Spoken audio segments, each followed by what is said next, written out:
pessoal, saudações. Aqui quem fala é o professor Diogo Costa e esse é o segundo vídeo sobre o software Google Earth. O objetivo desse vídeo é mostrar a interface e os principais recursos do software. Então, quando abrimos aqui, temos aqui a área de trabalho, onde um conjunto de imagens de satélites são mostradas. Eu defini aqui o local de início, então sempre quando eu abro o meu programa, ele me direciona automaticamente para esse local de início aqui na região da cidade de Curvelo. O que a gente tem aqui? Aqui a gente tem a opção de ocultar ou exibir a barra lateral. Essa barra lateral, ela tem dois painéis. O painel Lugares, aonde é possível salvar os arquivos que a gente cria ou os arquivos que nós importamos de outras fontes, de outros programas. Então, por exemplo, caso eu crie um arquivo do tipo marcador, criei aqui o marcador, ele vai ser salvo aqui na minha pasta Lugares, ok? Então, nesse local aqui, eu posso organizar dentro de pastas, se for o caso, dentro de subpastas, os meus arquivos.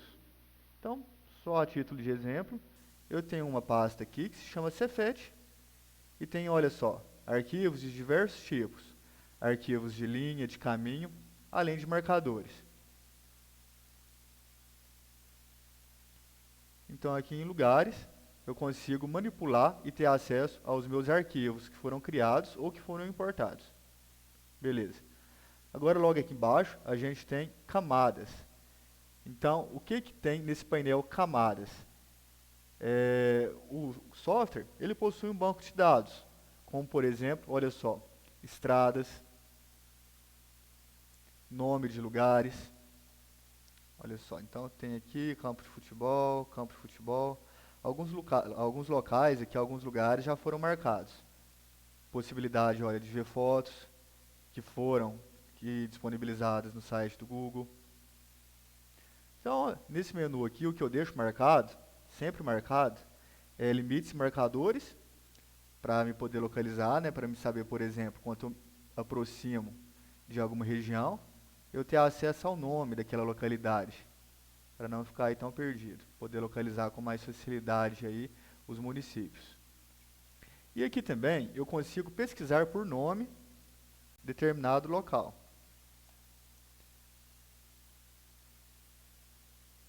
Olha só. Então, quando eu pesquiso por nome, eu consigo também, sem muita dificuldade, ir para determinado local do espaço geográfico.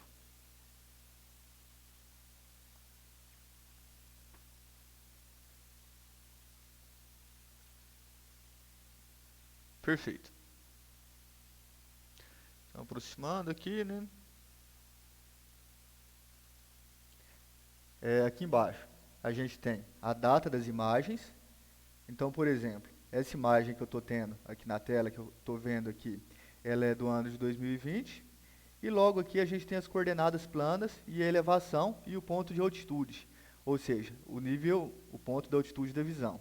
Vocês podem ver, olha só, que quanto mais eu aproximo, a altitude aqui do ponto de visão ela é modificada. E da mesma maneira também, à medida que eu movimento o cursor do mouse, as coordenadas, os dados de elevações aqui, eles são modificados. Perfeito? Aqui do lado direito, eu tenho ferramentas que também são possíveis de serem acessadas através do mouse. Então, por exemplo, olha só, eu consigo afastar, aproximar de um ponto, a partir do uso dessas ferramentas.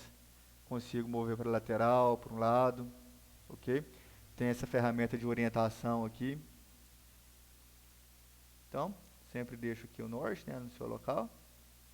Essas ferramentas aqui do lado, principalmente essa de movimentação, ela é bem útil quando a gente está trabalhando com a criação de marcadores, que às vezes a gente não consegue movimentar a cena do lado aí para poder completar a marcação, para poder vetorizar alguma região.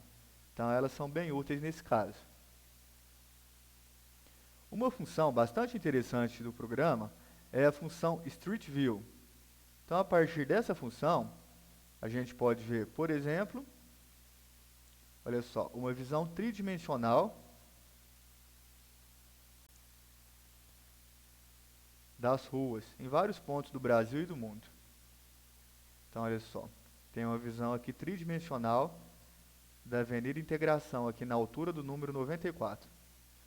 Por aqui é possível navegar pelas ruas, é possível conhecer e explorar os locais, os lugares. Olha só, sempre que eu saio dessa função Street View, eu tenho uma visão mais oblíqua da região. Às vezes eu não quero isso, então eu consigo consertar aqui nessas ferramentas aqui, me possibilitando uma visão mais vertical, mais propícia para os trabalhos que normalmente a gente executa, né? Perfeito. Aqui, na parte superior, a gente tem aqui uma barra de ferramentas com as opções, por exemplo, de inserir marcadores, inserir polígonos, inserir caminhos, trabalhar com sobreposição de imagens ou gravar vídeos de caminhos.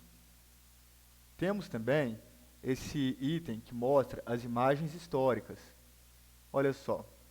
Então, eu aproximei aqui de uma região e eu tenho imagens aqui do ano de 2020. Só que quando eu habilito essa função, eu consigo ter acesso a imagens históricas da região, do local aí de interesse. Então, olha só que bacana. Eu consigo fazer uma análise multitemporal de determinados locais aí do espaço. Perfeito? Uma ferramenta bastante útil é essa daqui, que se chama Mostrar Régua. Então, olha só, ela me permite a execução de cálculos rápidos.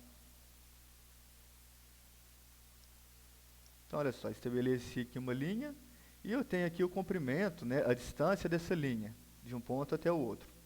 Então, para maneiras consultivas, é uma ferramenta bastante interessante, quando eu preciso saber de maneira rápida a medida aproximada, a distância aproximada ou a área aproximada de determinado local. Tem a possibilidade de mandar arquivos por e-mail, integrar aqui com o Google Maps. E aqui existe a possibilidade de salvar as imagens em alta resolução, o que é um diferencial da versão Pro. Então eu tenho acesso aqui a imagens na resolução, por exemplo, olha só, até na resolução de 4800 por 2708. Aqui temos o menu Arquivo, Editar, Visualizar, Ferramentas, Adicionar. Esse menu aqui tem algumas ferramentas que já estão presentes aqui nessa área de trabalho, que já estão presentes na interface. Então não é necessário aqui aprofundar em nenhuma ferramenta não. Ok? Então essa é uma visão geral do programa Google Earth Pro. Espero que vocês tenham gostado do vídeo. Obrigado e até a próxima.